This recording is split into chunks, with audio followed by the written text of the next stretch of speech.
நான் படிக்காதவனாச்சே, நான் ஜெபிக்காதவனாச்சே, நான் சபைக்கு போறது இல்லையே, நான் பைபிளே படிக்கிறது இல்லையே, என் கையில் எப்படி சாவி கொடுப்பார்? கிடையாது.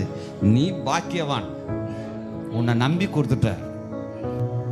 எதுக்கு அந்த சாவியை கொடுத்தார்? வாசிங்க அந்த வசனத்தை மறுபடியும். தருவேன் பூலோகத்திலே. பூலோகம் என்ன? பாதாளம் வேற, பூலோகம் வேற. அதனால ஞாபகம் வச்சுக்கணும்.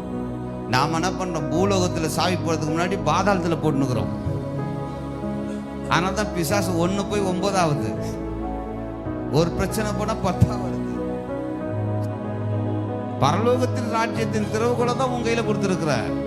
எதுக்கு கொடுத்திருக்கிறாரு? சும்மா வீட்டில் வச்சு அழகு பார்க்கறதுக்கு இல்ல.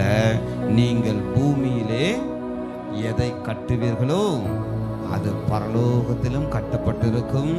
நீங்கள் பூலோகத்திலே எதை கட்ட வைப்பீர்களோ அது பரலோகத்தில் கட்ட வைக்கப்பட்டிருக்கும். நல்ல சோர கைதடுங்க பாப்போம். இப்போ நீங்க உங்களுக்கு வர பிரச்சனைக்காக யார் வீட்டு கதவையும் தட்ட வேண்டிய அவசியமே இல்லை. ஏன்னா சாவி உங்க கையில இருக்கு. 18 வருஷம் பலவீனத்தின் ஆவியுடைய ஒரு ஸ்திரீ சபையில இருந்தார். இயேசு இவளும் ஆபிரகாமின் குமாரத்தியாய் இருக்கிறாள் என்று சொல்லி அவள் மேல் கையை வைத்து கட்டவிழ்த்தார். அந்த கூனியான பிசாசு போச்சு. 18 வருஷமா கூனியா இருந்த ஸ்திரீ நிமிர்ந்து நடக்க ஆரம்பித்தார். இயேசு என்ன பண்ணிட்டார்? அதான் பண்ணாரு. கட்ட அவிழ்த்து விட்டாரு. இந்த அம்மா யாரு? ஆபிரகாமின் குமாரத்தி. இந்த அம்மா யாரு? ஆனா யாரால கட்டி வச்சிருக்குது? பரிசேயர் சொல்றான், சதுசேயர் சொல்றான், இது ஓய்வு நாள். இது என்ன நாள்? இது ஓய்வு நாள். ஓய்வு நாள்ல உன் சொந்த பேச்சை பேசாத, சொந்த செயலை செய்யாத, எந்த ஒரு அற்புதம் அதிசயம் நடக்கக்கூடாதுன்றா. இயேசு அவங்க வாயை கட்டிட்டு அவங்களை ஓபன் பண்ணார். இயேசு என்ன பண்ணாரு? எதிர்த்து பேசுற வாயை கட்டினாரு. கட்டி இருக்கிற ஆபிரகாமின் குமாரத்தை விடுதலை ஆக்கினார். இங்க எத்தனை பேர் கட்டி இருக்கிறீங்க? அதை ஒத்துக்கணும். முதல்ல தாவீது சொல்றாரு, ஆண்டவரே என் வாய்க்கு காவல் வையும். சங்கீதத்தில் ஒரு வசனம் இருக்கு. தாவீது சொல்றாரு, ஆண்டவரே என் வாய்க்கு என்ன பண்ணுங்க? காவல் வைங்க. நான் யார்கிட்ட பேசணும், யார்கிட்ட பேசக்கூடாது இந்த அறிவை கொடுங்க எனக்குன்றார். நம்ம என்னைக்காவது கேட்டுக்கிறோமா? நமக்கு தான் பிசாசு கட்ட வைத்து விட்டானே. விசுவாச வார்த்தையா வருது நம்ம வாயில. எல்லாம் அவிசுவாசம் தான். எல்லாம் எதை பேசினாலும் சரி, முதல்ல அவிசுவாசம் தான் வரும். 2வது தான் விசுவாசத்தை பேசுவோம்.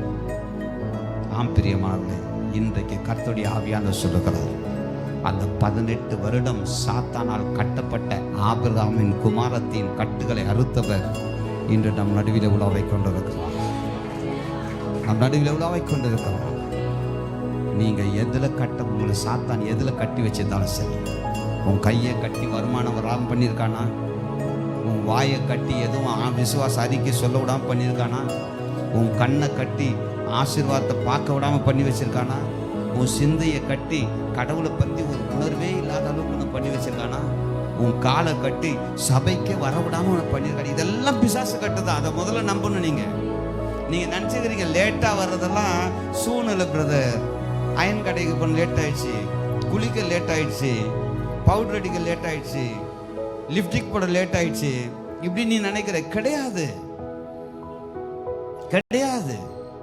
இதெல்லாம் யாருடைய தந்திரம்? சாத்தானுடைய தந்திரம். நீங்க சாத்தான் கையிலேருந்து விடுதலை ஆனீங்கன்னா 9 மணி ஆராதனைக்கு முதல்ல உட்கார்றது நீங்க தான் இருப்பீங்க. நீங்களா தான் இருப்பீங்க. ஏன் உங்களால டைமுக்கு வர முடியல? ஏன் நம்ம சாக்கு போக்கு சொல்றோம்? நீங்க நினைச்சுனுக்கிறீங்க ஒன்றும் இல்லை, இதெல்லாம் சர்வ சாதாரணம் தான், என் கஷ்டம் ஆண்டவருக்கு தெரியும். இதெல்லாம் கஷ்டமே கிடையாது. இதெல்லாம் நீங்களா ஏற்படுத்திக்கிறது. நீங்களே ஏற்படுத்திக்கிறது. நாளைக்கு இதே 8 மணிக்கு டியூட்டிக்கு நீங்க என்ன பண்ணுவீங்க? அப்ப மட்டும் எப்படி போக முடியுது? அந்த பயம் ஏன் சபைக்கு வர மாட்டேங்குது? ஏன்னா கடவுளை நம்ம பார்க்கறது இல்லை. கடவுளுடைய சாவி நம்ம கையில் இருக்குது, நமக்கு தெரியல. அவன் சொல்லட்டுமா, இந்த 2 காரியம் இருக்கு பாருங்க.